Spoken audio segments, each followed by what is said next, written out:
Supreme court సూచించిన విధంగా మే 1 నాటికి రాష్ట్రంలో పీజీ వైద్య విద్యా తరగతులు ప్రారంభమవుతాయా అంటే అనుమానాలే వ్యక్తమవుతున్నాయి. వెబ్ ఆప్షన్ల ప్రక్రియ ముగించి సీట్లు ఖరారు చేయడానికి కేవలం 3 రోజుల గడువు మాత్రమే ఉండడంతో ఇదిలా సాధ్యమన్న సందేహాన్ని విద్యార్థులు వ్యక్తం చేస్తున్నారు. పీజీ వైద్య విద్యకు సంబంధించి ఫీజుల పెంపుపై ప్రైవేటు కళాశాల యాజమాన్యాలు భీష్మించుకు కూర్చోవడమే ఈ పరిస్థితికి కారణంగా తెలుస్తోంది. వైద్య విద్యా మంత్రి మాత్రం మే 1న తరగతులు ప్రారంభించేస్తామని చెబుతున్నారు.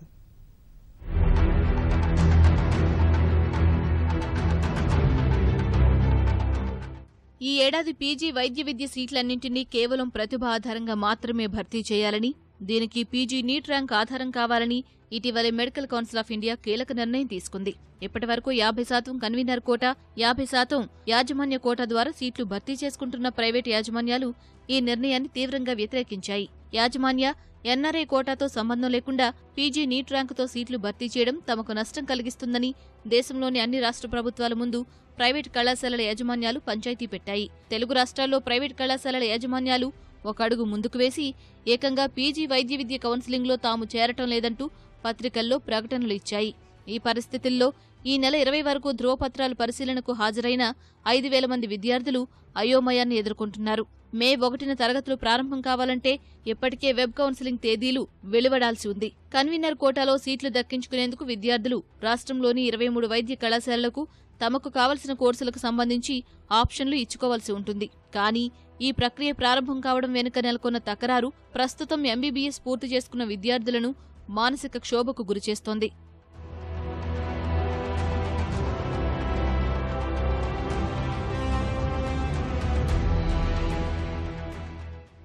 వైద్య విద్య మంత్రి కామినేని శ్రీనివాస్ మాత్రం మే 1 నాటికి పీజీ తరగతులు ప్రారంభమవుతాయని చెబుతున్నారు. ప్రభుత్వ వైద్య కళాశాలల్లో కౌన్సిలింగ్ ఇప్పటికే పూర్తయిందని స్పష్టం చేస్తున్నారు. పీజీ మెడికల్ గవర్నమెంట్ లో కౌన్సిలింగ్ మొదలైపోయింది. నోటిఫికేషన్ ఇచ్చేసరికి కౌన్సిలింగ్ మొదలైంది. ప్రైవేట్ కాలేజెస్ లో ఒక 1 or 2 days లో మొదలవుతుంది. ప్రైవేట్ కాలేజెస్ మనం ఫీజు స్ట్రక్చర్ డిసైడ్ చేయాలి. అన్ని రాష్ట్రాలని చూసి అన్ని ఎట్లా ఉన్నాయో చూసి పిల్లలకి ఎమికబుల్ గా ఉండాలి. అలాగే కాలేజీలు కూడా వాళ్ళు సర్వైవ్ అవ్వాలి. ప్రైవేట్ కాలేజీలు మిగిలిన రాష్ట్రాల్లో ఎట్లా ఉన్నాయో చూసి దానికి రిలేటెడ్ గా మనం పెట్టాలనే దాంతోనే ఉంది. వాళ్ళు ప్రైవేటుగా పెట్టుకున్న మనకి గవర్నమెంట్ కి 50% ఆఫ్ ది సీట్స్ మనకి ప్రభుత్వానికి ఏమీ ఖర్చు లేకుండా ఇస్తున్నారు. అట్లాంటప్పుడు మనం వాళ్ళ సర్వైవల్ కూడా చూడాలి.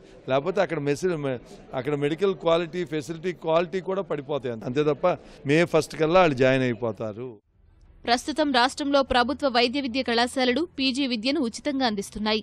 దీనికి తోడు పీజీ చేసే విద్యార్థికి నెలకు 35,000 స్టైఫండ్ ప్రభుత్వం అందిస్తోంది. ప్రైవేటు కళాశాలల్లో మాత్రం పీజీ విద్యకు 5 లక్షల రూపాయలు విద్యార్థి కన్వీనర్ కోటాకు అధికారికంగా చెల్లించాల్సి ఉంటుంది. మిగిలిన 50% సీట్లను ప్రైవేటు కళాశాలలు అనధికారికంగా వారికి ఇష్టం వచ్చిన ధరకు ఇప్పటి వరకు అమ్ముకునేవి. అది 2 కోట్ల రూపాయలకు చేరుకున్న దాఖలాలు ఉన్నాయి.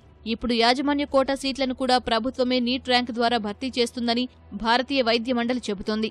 5 లక్షల రూపాయలతో కన్వీనర్ కోటా విద్యార్థులకు చదువులు చెబుతున్నామని, మిగిలిన విద్యార్థులకు అది ఎలా సాధ్యమని యాజమాన్యాలు ప్రశ్నిస్తున్నాయి. కనీసం 30 లక్షల ఫీజుంటేనే తాము కళాశాలలు నడపగలమని ప్రైవేటు కళాశాలలు తమ వినతిని ప్రభుత్వం ముందుంచాయి. ఈ విషయంపై ఈ నెల 8, 17 తేదీల్లో ప్రభుత్వానికి లేఖలు ఇచ్చినా స్పందన లేకపోవడం వల్ల తమను కౌన్సిలింగ్ నుంచి తప్పించాలని కోరుతున్నామని చెబుతున్నాయి.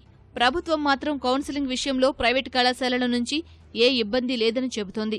దీనిపై 2 రోజుల్లో స్పష్టత వస్తేనే సుప్రీంకోర్టు నిబంధనల ప్రకారం కౌన్సిలింగ్ ప్రక్రియ పూర్తయ్యే అవకాశం ఉంది.